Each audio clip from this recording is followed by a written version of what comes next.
오늘 우리는 이제 골로새서 3장 1절부터 4절까지 말씀을 본문으로 위의 것을 사모하자라는 제목을 가지고 함께 말씀을 나누도록 하겠습니다. 자, 우리가 지난주에 골로새서 2장을 이제 모두 마쳤는데요.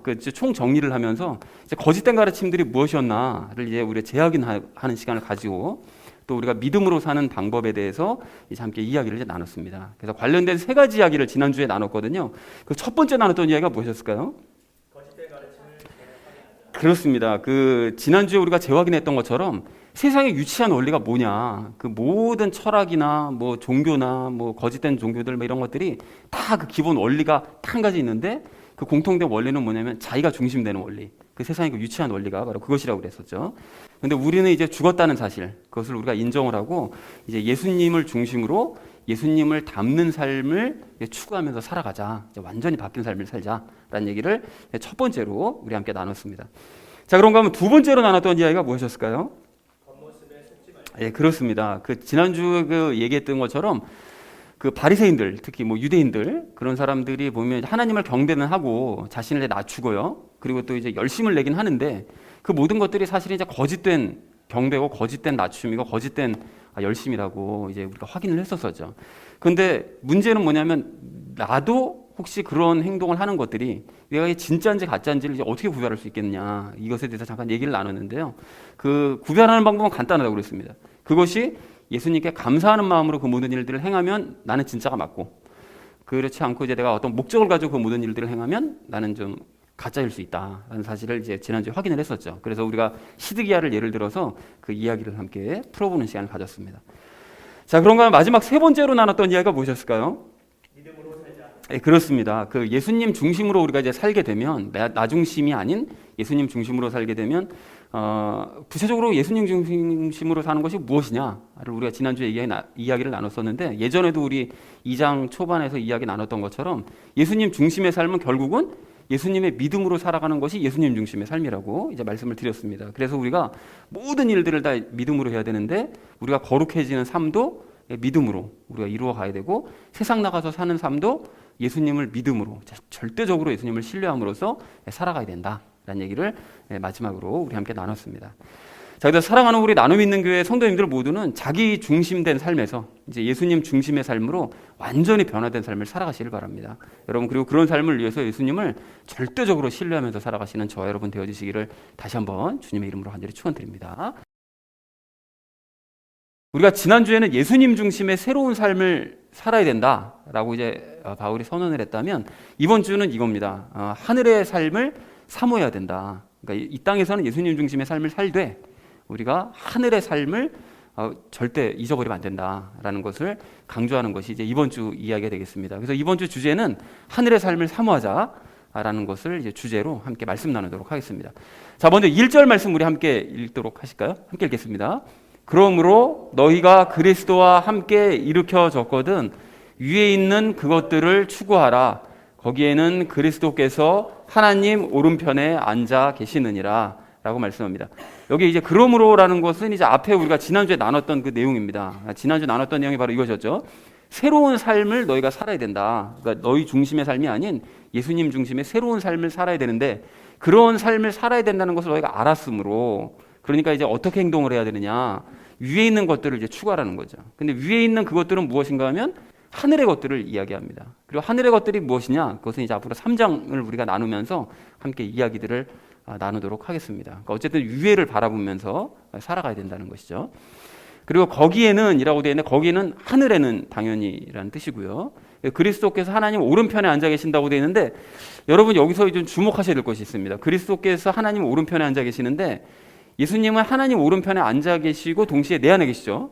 그죠? 그러니까 내 안에 있는 모든 상황을 곧바로 성부 하나님께 보고하심과 동시에 중보를 하시는 거예요. 그래서 예수님께서 우리의 중보자 되신다라고 말씀하시는 이유가 바로 이거라는 거죠. 그 의미가. 그러니까 동시에 계시기 때문에 내 마음을 그대로 아시고 성부 하나님께 이제 중보하시는 그런 일을 하시는 분이 우리 예수님이시다라고 얘기하고 있습니다. 그러니까 마찬가지로 예수님과 연합한 나 역시 그럼 어떻게 살아야 됩니까? 나도 역시 마찬가지로 땅에서 살지만 하늘과 연결되어 있는 거죠. 그러니까 이 땅에 살지만 하늘에 있는 사람처럼 살아야 된다는 것이죠. 그래서 바울이 위에 있는 그것들을 추구해라 라고 얘기를 한 것입니다. 그러니까 이 땅에 살지만 하늘의 것들을 추구해야 된다 라고 얘기하고 있습니다.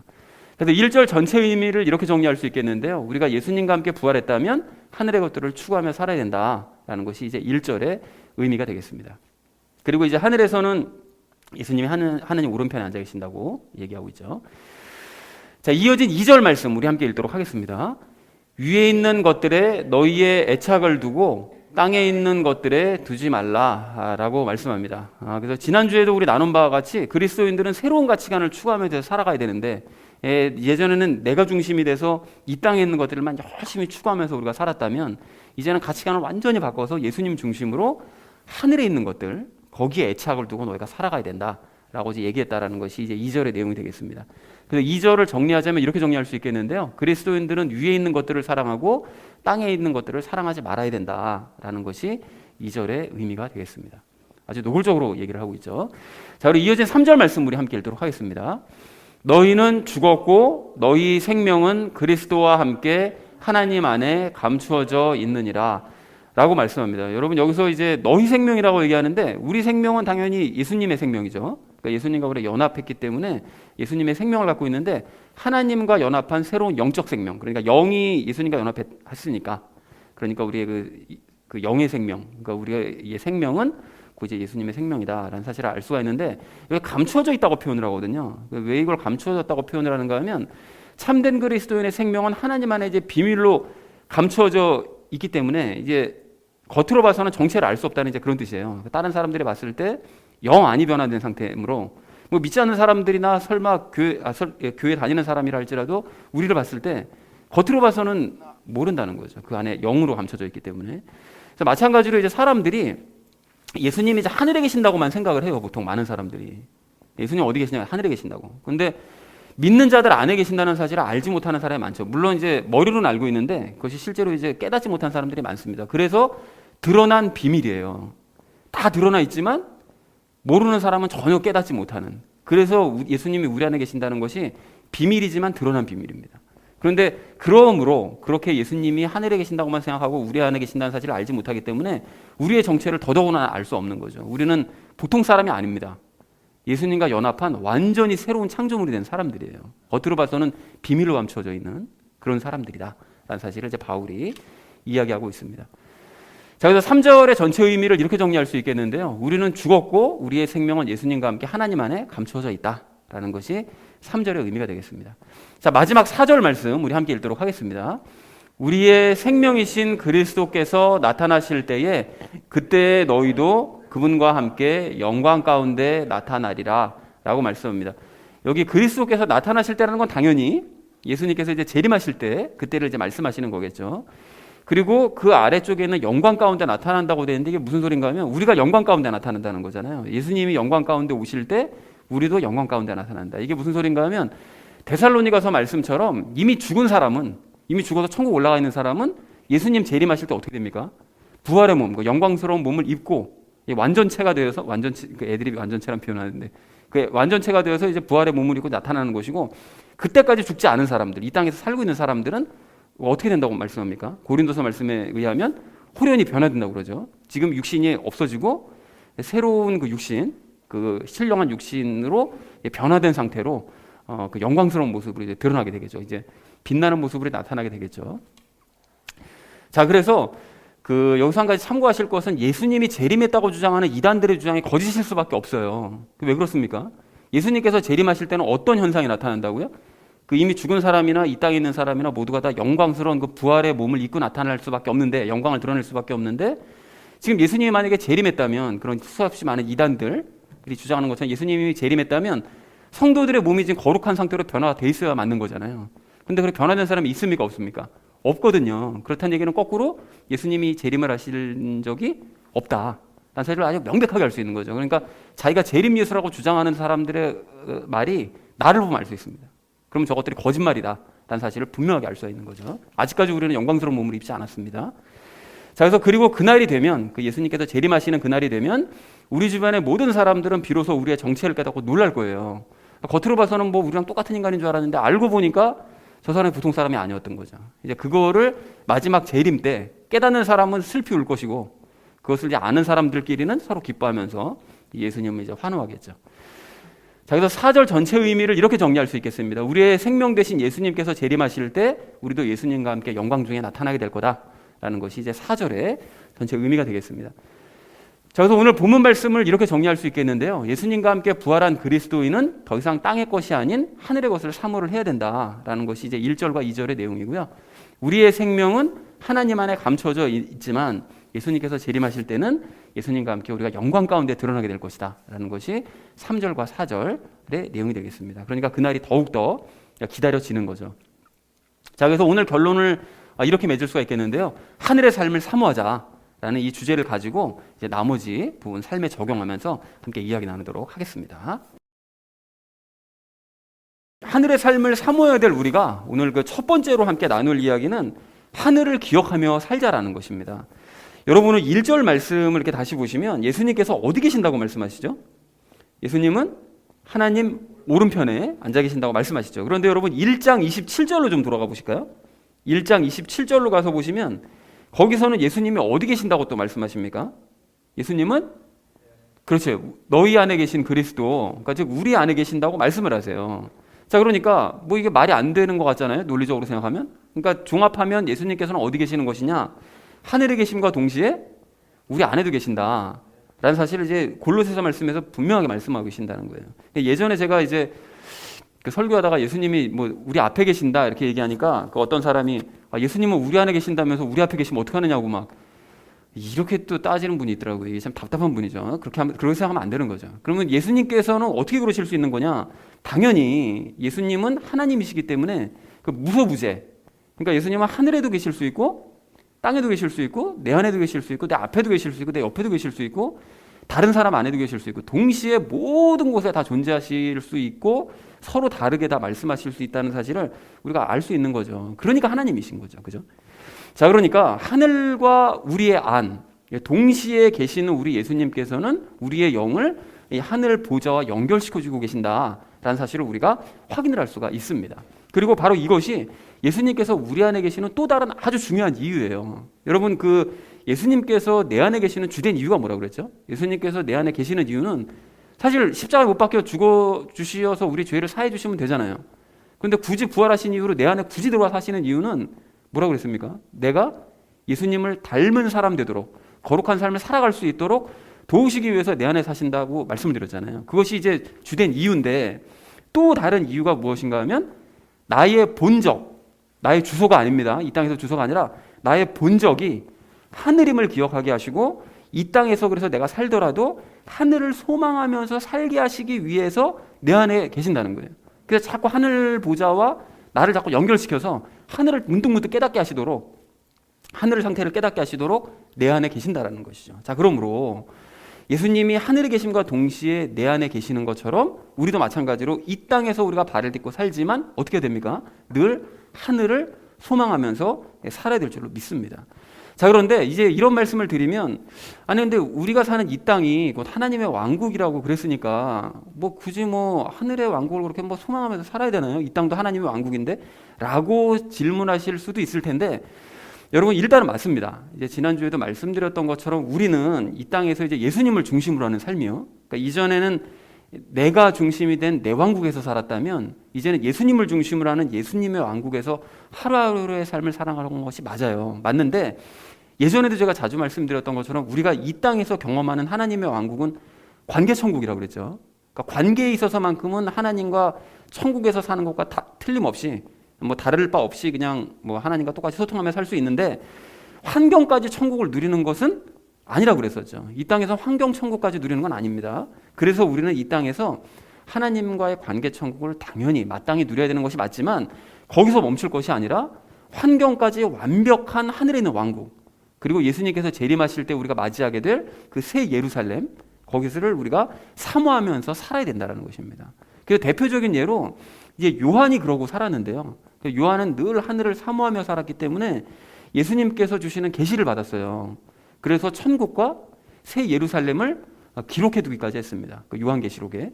그래서 요한계시록 그 4장 1절서부터 3절 말씀을 이렇게 보니까 그 요한계시록 4장 1장서부터 3장까지는 교회들에게 주시는 말씀이고 이 땅에 있는 교회들에게 주시는 말씀이고 4장서부터 본격적으로 하늘의 모습과 땅에 임할 저주에 대해서 말씀하시는데 4장 1절서부터 3절을 보니까 요한이 천국에 대해서 일단 이렇게 묘사해요. 내가 즉시로 영 안에 있었는데, 그러니까 성령님 안에 있었는데 보라 하늘에 한 왕좌가 놓여 있고 그 왕좌에 한 분이 앉아 계시더라. 앉으신 분의 모습은 벽옥과 홍보석 같고 왕좌 둘레에 무지개가 있는데 보기에 에메랄드 같더라. 그러니까 환경적으로 완벽하고 아름다운 바로 그곳을 요한이 이제 본 거예요. 그리고 그 다음 구절을 보니까 하늘에 있는 24장로들과 하늘에 존재하는 그 생물들이 모두가 다 하나님을 경배하고 하나님을 찬양하는 그런 모습을 이제 묘사하고 있습니다. 그러니까 종합 정리해 보면 하늘의 왕국, 즉 천국은 가장 완벽한 환경에서 하나님을 중심으로 존재하는 그 모든 것들이 기쁨으로 하나님을 높이며 예배하는 장소구나. 끊임없이 하나님을 높이며 예배하는 바로 그런 장소구나 라는 사실을 우리가 알 수 있더라는 것입니다. 그리고 요한은 그 이후에 한참 시간이 질러서 땅이 이제 저주를 받고 이제 온 땅이 다 이제 심판받고 그리고 하늘과 땅이 없어진 이후에 그 하늘로부터 내려오는 새 예루살렘에 대해서도 묘사를 하는데요. 이렇게 얘기를 해요. 11절에서 그러니까 21장 11절에서 그 도시에 하나님의 영광이 있더라. 그것의 빛은 지극히 귀중한 보석 같고 벽옥 같으며 수정같이 맑더라. 이제 이렇게 얘기하고 건너뛰어서 18절 이하에서는 또 이렇게 얘기합니다. 좀 긴데 한번 들어보십시오. 그 도시의 성벽 건조물은 벽옥으로 되어 있고 그 도시는 순금이며 맑은 유리 같더라. 그 도시의 성벽 기초들은 온갖 종류의 보석들로 장식되었는데 첫째 기초는 벽옥이요, 둘째는 사파이어요, 셋째는 옥수요, 넷째는 에메랄드요, 다섯째는 홍만호요, 여섯째는 홍보석이요, 일곱째는 귀감람석이요, 여덟째는 녹주석이요, 아홉째는 황옥이요, 열째는 녹옥수요, 열한째는 청옥이요, 열두째는 자수정이더라. 그러니까 기초만 이렇다는 거예요. 기초만 보석들로. 그리고 12문은 12진주였으며 진주 하나로 다 되어 있다는 거죠. 문마다 각각 한 개의 진주로 되어 있고 그 도시의 거리는 순금이며 마치 투명한 유리 같더라. 그러니까 금은 맞는데 그렇지만 유리처럼 보이는 맑아 보이는 그런 상태라는 거죠. 또 내가 그 안에서 성전을 보지 못하였으니 이는 주 하나님 전능자와 어린 양께서 그 도시의 성전이기 때문이라. 그러니까 하나님 그분 자체가 성전이시라는 거예요. 그래서 우리가 하나님 안에서 이제 살게 된다는 거예요.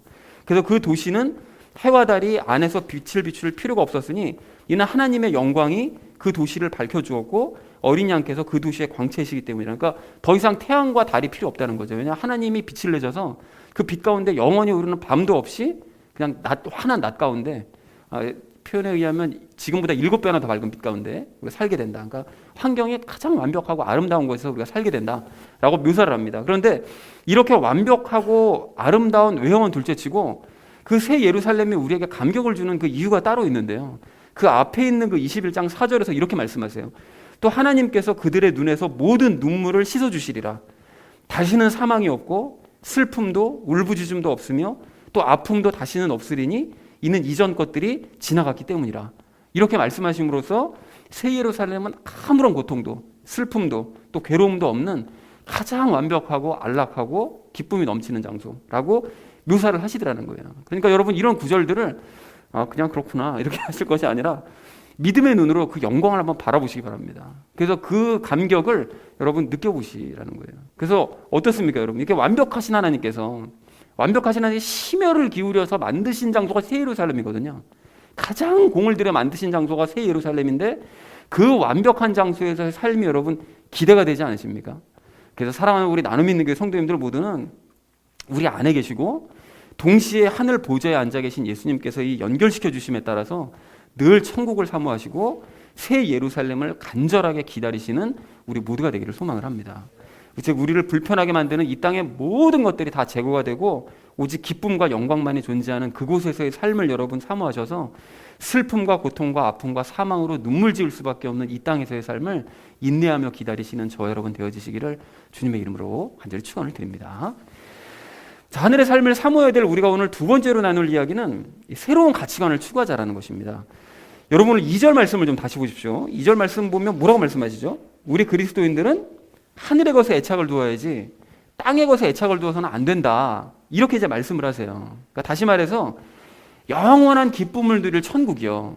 그리고 또 새 예루살렘에서의 삶이 우리가 살아갈 진짜 삶이고 이 땅에서의 삶은 그림자에 불과하다는 거예요. 자, 그래서 뭐 영화 보면 뭐 그런 거, 뭐 공상과학 영화 같은 거 저도 그런 거 참 좋아하는데 그거 보면 가끔 뭐 그런 거잖아요. 그런 얘기 나오잖아요. 뭐 이 땅에서의 삶이 가상 세계, 가상 현실 아니냐, 뭐 이런 얘기들 종종 하잖아요. 근데 가상 세계는 아니고 이 땅의 삶은 실체는 맞긴 맞는데 우리는 이곳에서의 삶이 이제 거쳐가야 될 삶이라는 거죠. 그냥 잠시 이제 거쳐가야 될 삶이고 진짜 살아가야 될 삶은 저 위에 있다라는 것입니다. 자, 그래서 그렇다면 이제 지난주에도 제가 말씀을 드렸던 것처럼 이제 우리는 새로운 가치관을 이제 추구하면서 이제 살아가야 됩니다. 그러니까 지난주에 말씀을 드린 걸 왜 또 말씀드리느냐? 이게 정말 중요한 얘기이기 때문에 또 강조해서 말씀을 드리는 거예요. 그러니까 이런 게 이제 시험 나온다는 거죠. 그래서 여러분 한번 생각을 해보십시오. 만약 우리가 좋은 땅을 샀어요.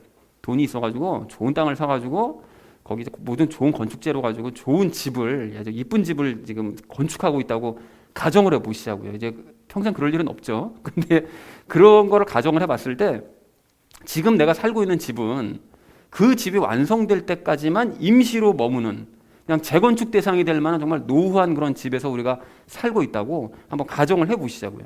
그러면 지금 살고 있는 이 집이 노후됐다고 그래서 정말 후졌다고 그래서 남들이 보기에 정말 후져 보인다고 그래가지고 이 집을 뭐 도배하고 장판 새로 깔고 막 이쁘게 꾸미고 외장 꾸미고 이렇게 할 필요가 있습니까 없습니까? 당연히 그럴 필요가 없죠. 왜 그렇습니까? 이제 곧 예쁜 새 집으로 우리가 건축해가지고 좋은 땅에 좋은 집 건축해서 이제 들어갈 텐데 무너져가고 있는 이 집에 굳이 돈을 투자할 필요가 있겠느냐는 거예요. 없죠. 그러니까 조금 불편해도 저 집 완성될 때까지만 잠시 인내하면서 기다리면 됩니다. 불편한 거 감수하고요. 마찬가지라는 거죠. 여러분 우리가 살고 있는 이 땅은 이제 노후에서 곧 무너지고 없어져 버릴 세상이에요. 이 땅 영원히 가지 않습니다. 이제 곧 없어져 버릴 세상이에요. 그렇다면 이 땅에서 남들보다 우리가 조금 더 잘 살아보려고 욕심내고 좀 더 큰 평수에서 살아보려고 막 애쓰고 어떻게 하면 남들보다 내가 좀 더 잘 먹을까 좀 더 잘 마실까 고민할 필요가 있습니까 없습니까? 그렇게 열심히 공들이고 애써봐야 어차피 재건축 대상이라니까요. 아무 의미가 없어요. 여기 공들여봐야. 자, 그러니까 지난주에도 제가 말씀드렸던 것처럼 예수님을 영접한 우리는 이제 가치관을 완전히 바꿔야 됩니다. 여러분 이 땅에서 남들보다 좀 못 살면 어떻습니까? 그렇잖아요? 우리가 이 땅에서 남들보다 좀 못 누리면 어때요? 이 땅에서 우리가 남들보다 좀 덜 놀고 남들보다 좀 여행 덜 가고 남들보다 좀 덜 먹고 남들보다 좀 덜 구경하면 그게 무슨 뭐 창피한 거예요? 그게 무슨 뭐 부족한 겁니까? 도리어 저 하늘을 사모한다고 하는 사람이 맨날 물어보면 천국 사모한다고 그러고 새 예루살렘 사모한다고 그러고 말은 그렇게 하는 사람이 이 땅에서 먹고 놀고 누리고 잘 사는 삶에 집착하고 있다면 그 사람이 좀 이상한 사람 아니에요? 그렇다고 해서 제가 뭐 먹지도 말고 뭐 마시지도 말고 뭐 그냥 아무것도 누릴 생각하지 말고 그냥 빈궁하게 살고 금욕하며 살아라. 제가 이런 말씀 드리는 거 아닙니다. 과거에는 그런 것들에만 우리가 관심을 가지는 삶을 그렇게 살았었다면 이제는 그런 가치관들을 버리고 이 땅에서는 최소한의 것들만 누리면서 우리는 하늘의 삶을 대비하자라는 것입니다. 그래서 여러분 제가 항상 예를 들듯이 그 12제자들 예를 들잖아요. 그 12제자들 여러분 한번 생각해 보세요. 12제자들이 성령님 세례받기 전에 어떻게 서죠? 장관 자리 하나씩 다 꿰차려고 그 예수님 이왕에서 한몫 한번 잡아보려고 다 그거 꿈꾸면서 아주 욕심 많던 사람들이었었거든요. 그런데 성령님 세례를 받은 이후로 그 사람들이 장관 자리 여전히 욕심내고 뭐 이 땅에서 예수님 뭐 이왕에서 한몫 잡아보고 그런 거 꿈꾸던가요? 절대 그러지 않았습니다. 그 사람들이 완전히 변화되어서 이제까지 추구했었던 모든 세상 가치관들 다 버리고요. 그리고 오직 예수님과 함께 살면서 예수님을 전하고 가르치는 일에만 전념하더라는 거예요. 왜 그렇습니까? 어떻게 그럴 수 있는 거죠? 하늘에 애착을 두어야 된다는 사실을 깨달은 거예요. 이 땅에 사는 의미 없구나 이거. 하늘에 우리가 애착을 두어야 되는 거예요. 이걸 깨달은 거죠. 그래서 그들은 더 이상 과거로 돌아가지 않더라는 것입니다. 여러분 제가 지난 주 중에 그 예수님과 함께한 직장생활 예전에 그 추천도서로 했었던 그 책 기억나시죠? 이제 그 책이 이제 갑자기 생각이 났는데요. 그 책 내용이 대충 기억이 나시잖아요. 그 1층 사람들은 그냥 육신적으로만 육신의 즐거움을 위해 사는 사람들, 그 2층 사람들은 율법적인 사람들, 3층 사람들은 신비주의적인 그런 사람들이고요. 그리고 4층 사람들은 정말 경건하고 신앙이 아주 좋은 사람들인 것 같지만 사실은 우상 하나님을 섬기는 사람들로 다 모여 있는 그 사람이 제일 많았었죠. 그리고 이제 마지막 5층은 예수님과 함께 교제하고 소통하면서 각 층으로 내려가서 자기가 할 일을 조용하게 하는 사람들, 그 사람이 이제 5층 사람들이었습니다. 자, 그런데 그 중에서 이제 가장 인상적인 이제 사람이 그 1층에서 일하던 그 베스라는 여자였어요. 평소 이 여자가 뭐 회사에 그냥 출근하는 둥 마는 둥 막 이러다가 어쩌다 그냥 출근하면은 그냥 남자들 그냥 유혹이나 하고 그냥 그렇게 하루하루를 정말 자기 육신의 즐거움을 위해서 살던 그런 여자였었는데 그 여자가 어느 날 5층으로 올라오잖아요. 그래서 5층으로 올라와서 이게 깜짝 이 주인공이 놀래가지고 여러 가지 대화를 나누는데 그 중에 이제 마지막에 베스가 이제 이런 얘기를 합니다. 다만 극소수가 이쪽을 선택하는 거죠. 그러니까 5층을 얘기합니다. 극소수가 이쪽을 선택하는 거죠. 그 외 대부분의 사람들은 자기 자신을 위해서, 자기 목표를 위해서 일하고 있고요. 자기도 그랬다는 거예요. 그러자 주인공이 베스에게 이렇게 묻습니다. 그럼 베스는 더 이상 그렇게 일하지 않는다는 거네요? 이렇게 물었더니 네, 이제 주주님을 위해서 일해요. 내 목표가 아니라 주주님의 목표를 이루는 것이 나의 목표예요. 그러니까 주인공이 이게 너무 황당해하면서 아니 그런데 뭐 어떻게 해서 그렇게 변화될지 모르겠지만 뭐 다른 사람들이 베스처럼 이렇게 자유를 포기하고 그럴 사람이 과연 있겠어요? 이렇게 물으니까 베스의 대답이 걸작입니다. 난 자유를 포기한 적이 없어요. 포기하기는커녕 지금처럼 자유로웠던 적이 없어요. 나만 생각하는 거, 내 것만 주장하고 그걸 손에 넣고 어떻게 하면 나에게 이로울지 머리 굴리고 술수 쓰고 내 안전만 지키고 내 걱정만 하고 다른 사람이 나를 어떻게 볼까 전전긍긍하고 이게 자유예요? 이렇게 말하더라는 거예요. 여러분과 책을 읽어보신 분은 아시겠지만 사람이 변해도 너무 변한 거죠. 어떻게 이럴 수 있습니까? 어떻게 이럴 수 있는가 하면 예수님 중심으로 가치관이 완전히 변해버렸기 때문에 이런 일이 가능하더라는 거예요. 그리고 잠깐 등장하는 또 다른 사람도 있는데요.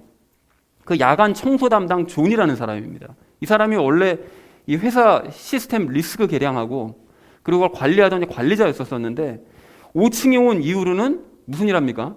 화장실 청소예요. 완전히 뭐 업무 이동이 뭐 이만저만이 아니라고 얘기를 하니까 지금도 리스크 관리를 한대요. 변기에 손을 집어넣을 때마다 리스크 관리를 하는 거래. 그렇게 얘기를 하는데 존은 그 사람은 만족하고 있는 거예요, 삶이. 그래서 이제 놀란 주인공이 묻죠. 월급이 예전이랑 똑같아요? 라고 물어보니까 그럴 리가 있겠느냐고. 청소 직원이 받고 있는 월급이랑 이제 똑같이 받는다고 이렇게 얘기를 합니다. 그러니까 이 주인공이 그럼 왜 그렇게 연봉을 감수하고서는 그렇게 이런 삶을 살아요? 라고 물었더니 존의 대답도 또 이래요. 사장님도 그러시니까요. 우리를 위해 자신을 희생하셨고 이제 우리도 그렇게 할 수 있게 해주신 거죠. 이게 너무 인상적이지 않습니까? 우리도 그렇게 할 수 있게 해주신 거죠. 그게 우리가 여기에서 하는 일이에요. 직원으로서 우리가 여기에서 일하는 한 우리의 시간은 그분의 것이니 그대로 본받으려는 겁니다. 예수님 닮고 싶어서 자발적으로 일을 하는 겁니다. 이런 고백을 하더라는 거예요. 그래서 이런 얘기를 들은 주인공이 그래도 이건 너무 부당한 처사 아닙니까? 라고 항의를 했더니 존이 또 이렇게 말합니다. 아주 걸작이에요, 이 대답도. 아니요. 부당한 것으로 치면 주주님에게 모든 것을 받으면서도 그 보답으로 내가 하는 일이 너무 보잘것이 없다는 것입니다. 이익으로만 따지면 내가 훨씬 이득이에요. 이렇게 고백을 하더라는 거예요. 여러분 이게 어떻게 이런 고백을 할 수 있습니까? 이 사람 역시 자기가 중심이었던 세상의 유치한 원리, 세상의 가치관이요 다 버리고 예수님을 중심에 모시는 삶으로 가치관이 완전히 변해버렸기 때문입니다. 그리고 이 모든 것이 비록 비유요 소설이긴 하지만 예수님과 연합해서 하늘에 소망을 두고 있는 사람들 모두도 이 사람들과 똑같은 변화를 경험하고 있는 줄로 그렇게 믿습니다. 그리고 바로 여기가 극소수의 사람들만이 선택하는 바로 5층이라고요, 여러분. 사랑하는 우리 나눔 있는 교회 성도님들 모두는 썩어 없어질 이 땅에 대한 애착을 여러분 버리시기 바랍니다.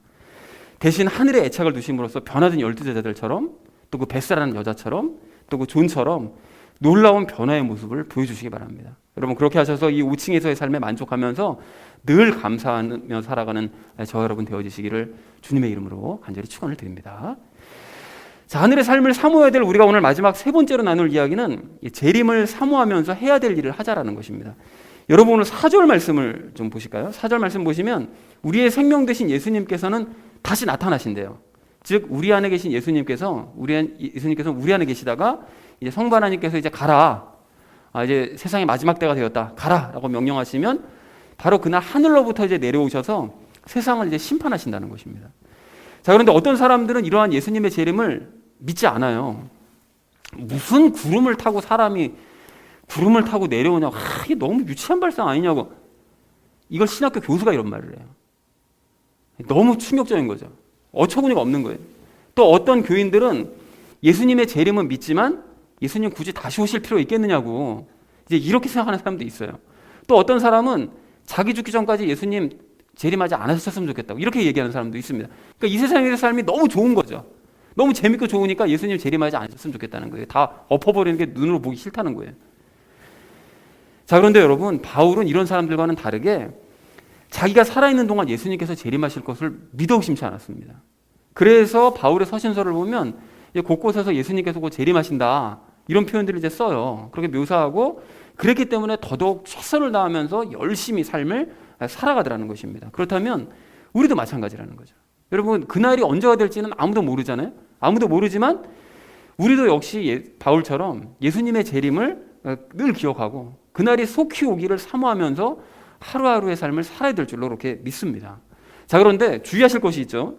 그 예수님의 재림을 우리가 사모는 하되 그날을 사모하되 게을러서는 안 됩니다. 여러분, 이게 무슨 소리입니까? 예수님께서 곧 재림하신다면 뭐 하려 일하냐? 곧 예수님께서 재림하시면 그냥 적당히 살다가 그냥 하늘로 올라가면 되지. 이렇게 되는 대로 살자라고 생각하시는 거는 금물이라는 거예요. 이 땅에서의 삶이 그림자니까 난 대충 살란다. 절대 안 될 얘기라는 거죠. 아닌 게 아니라 실제로 이런 사람들의 삶을 살았던 사람들이 있었는데 그 데살로니가 교인들이 이랬습니다. 그래서 바울이 그 데살로니가 전서에서 예수님께서 곧 다시 오신다. 예수님의 재림의 때를 준비해야 된다. 이런 걸 언급하니까 그 중에 어떤 사람들이 아예 일을 안 해버리는 거예요. 아예 일 안 하고 이제나 저제나 그냥 예수님 오실 때만 그냥 기다리면서 먹을 것 떨어지면 사람들한테 구걸해다 먹고 또 먹을 것 떨어지면 또 가서 사람들한테 구걸해다 먹고 그냥 이렇게 민폐 끼치는 사람들이 있었다는 거예요. 또한 믿지 않는 사람들이 그런 사람들을 보면 어떨까요? 마음이 저것들 완전 미쳤구나. 그리고 이게 완전히 게을러 터진 인간들이구나.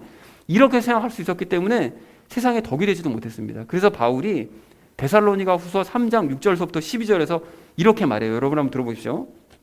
이제 형제들아, 우리 주 예수 그리스도의 이름으로 우리가 너희에게 명령하노니 너희는 질서 없이 걷고 우리에게서 받은 전통대로 걷지 아니하는 모든 형제들에게서 떠나라. 중략하고요.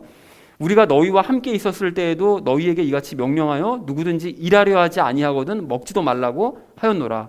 우리가 들으니 너희 가운데 질서 없이 걸으며 전혀 일하지 아니하고 참견하기만 좋아하는 자들이 더러 있다 하는도다. 이제 그러한 자들에게 우리 주 예수 그리스도를 힘입어 우리가 명령하며 권면하노니 그들은 조용히 일하고 자기 빵을 먹을지니라. 이렇게 말씀하더라는 거죠. 그러니까 예수님 다시 오신다고 그래가지고 아무 일도 안 하고서 그냥 하루하루 시간만 죽이는 그런 사람들은 내쳐야 된다는 거예요. 그리고 도리어 그리스도인들은 예수님 다시 오시는 그날까지 자기 맡은 바 자기 자리에서 성실하게 일하면서 기다려야 된다라고 명령을 하더라는 것입니다. 그래서 여러분, 그 예수님께서 재림하실 때 상황을 말씀하신 마태복음 24장 말씀을 이렇게 보면 그 내용을 기억해 보면 그것도 몇 번 말씀드렸잖아요.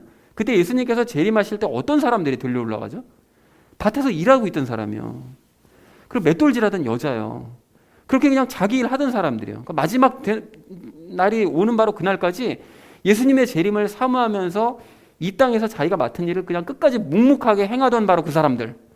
그런 사람들이 하늘의 영광을 보게 되더라는 것입니다. 자, 그러므로 우리 역시 예수님의 재림을 사모는 하되 이 땅에서 내가 맡은 일, 부업이죠. 그 일들을 묵묵히 행하면서 예수님을 기다리기 원합니다. 그리고 우리는 부업 말고 또 한 가지 해야 될 일이 있잖아요. 우리 본업도 열심을 내야 됩니다. 그 본업이 뭐냐? 마태복음 25장, 그러니까 세상의 마지막 때를 말씀하신 마태복음 24장과 다음에 25장을 굳이 말씀하신 이유가 있는 거죠. 재림의 때를 준비하기 위해서는 이렇게 살아야 돼 라고 이제 25장을 말씀하셨는데 그 세 가지 경우에 대해서 이제 예를 들어서 말씀을 하세요. 그래서 세 가지 경우가 뭐였죠? 첫 번째는 기름을 준비한 처녀들이요.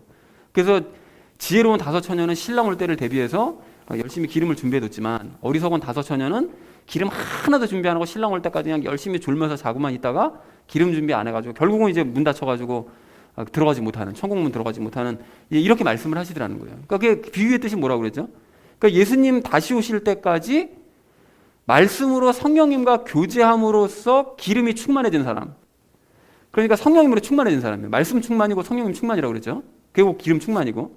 그렇게 성령님과 교제해서 말씀이 충만케 된 사람은 구원을 받지만 그날이 올 때까지 그냥 말씀 그냥 본체만 채하고 그냥 졸면서 자면서 그냥 맨날 그렇게 그냥 사는 사람, 이런 게으른 사람은 버림을 받더라는 거예요. 그리고 둘째 비유는 달란트 비유는 하도 많이 말씀드렸으니까 그거는 뭐 우리 다 아시잖아요. 예수님 똑 닮은 그런 삶을 살아낸 사람은 구원받고 그렇지 못한 사람은 예수님 닮는 일에 열심히 내지 않은 사람은 버림을 받더라는 것입니다. 그리고 마지막 세 번째 양과 염소 비유도 마찬가지죠. 양과 염소는 예정된 사람들이 아니라 무엇을 기준으로 나눠지는 거죠? 믿는 사람들, 예수님 믿음으로 구원 영접한 사람들은 양으로 분류되고 영접하지 않은 사람은 이제 염소로 분류가 되는 건데, 예수님과 연합한 사람은 그 예수님의 마음을 가지고 있어서 예수님과 연합했으니까요. 그래서 줄이고 목마르고 나그네 되고 헐벗고 병들고 감옥에 갇힌 그런 사람들, 주변에 그런 사람들을 불쌍히 여기는 마음을 가지고 돌봐요. 그런데 예수님과 연합하지 않은 사람은 예수님의 마음이 없잖아요. 그러다 보니까 예수님이 보지 않는다고 생각해서 행하지를 않습니다. 아니, 행하지를 못해요, 그런 사람들은. 그래서 줄이고 목마르고 병든 사람들, 그런 주변 사람들을 그냥 거들떠보지도 않고 있다가 결국엔 예수님께 버림을 받더라는 것입니다. 자, 그렇다면 우리도 예수님께서 재림하실 때까지 일을 하기 원합니다. 지혜로운 처녀들처럼 말씀에 열심을 내므로써 여러분 기름을 준비하시고요. 또 예수님 닮는 일에 최선을 다해서 살아가고요.